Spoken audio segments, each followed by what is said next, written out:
Organic Yogurt. yogurt, probiotics.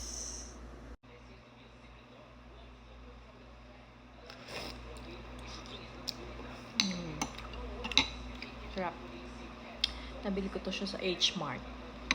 Meron siyang sample. Tapos, nagustuhan siya ni Bella, kaya bumili kami. 3 packets siya for, parang 4 na yung servings. Tapos, mixan nyo lang ng mga fish balls. Parang restaurants na. Diba? Tipid pa kayo. Siyempre, hindi mawawala ng kimchi. Yung kimchi is from Costco kasi yun yung nagustuhan kong taste. Bumili ako sa H Mart pero maliit na tab lang. Pero parang ang bilis ang bilis alam mo yun, yung amoy. Hindi katulad ng Costco. Tumatagal siya at saka hindi masangsang yung amoy. Kaya highly recommend Costco. And this peanut with anchovies. H Mart, pero yung ilalim, minix ko lang siya. Yung free namin nung kumain kami dun sa Pho Vietnamese restaurant. Sarap siya.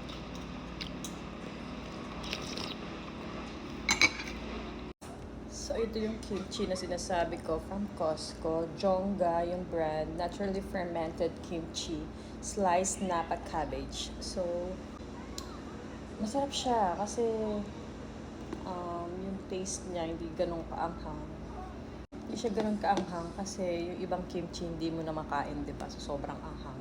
So, ito, sa lahat ng pagkain, kasama ko to. You know, may benefits. Mataas yung probiotics niya. So, distributed siya dito sa Hackensack, pero product siya ng Korea. So, try niyo na. Kung nag-crave kayo sa ibang restaurant food, doon nyo lang sa bahay. Bili lang kayo mga ingredients. And then, nakatipid pa kayo, diba? Kaya lumabas kayo. So, magagawa nyo yun sa bahay nyo. DIY, di naman masama. Kasi kapag nagdi-DIY ka, magiging creative ka.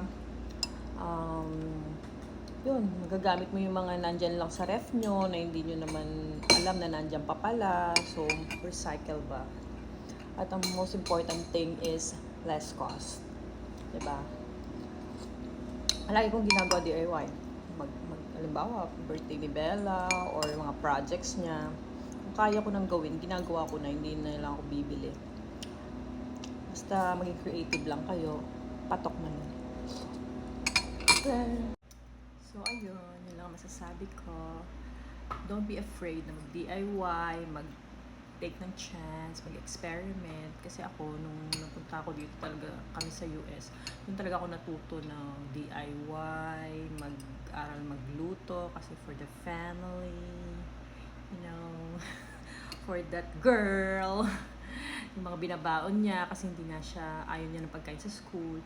So, yun lang. Research lang. YouTube, which is very helpful sa mga starting moms, at saka sa mga napupunta sa ibang bansa, which is wala naman talaga dito mga katulong, diba? Mga yaya. So, kayo talagang gagawa.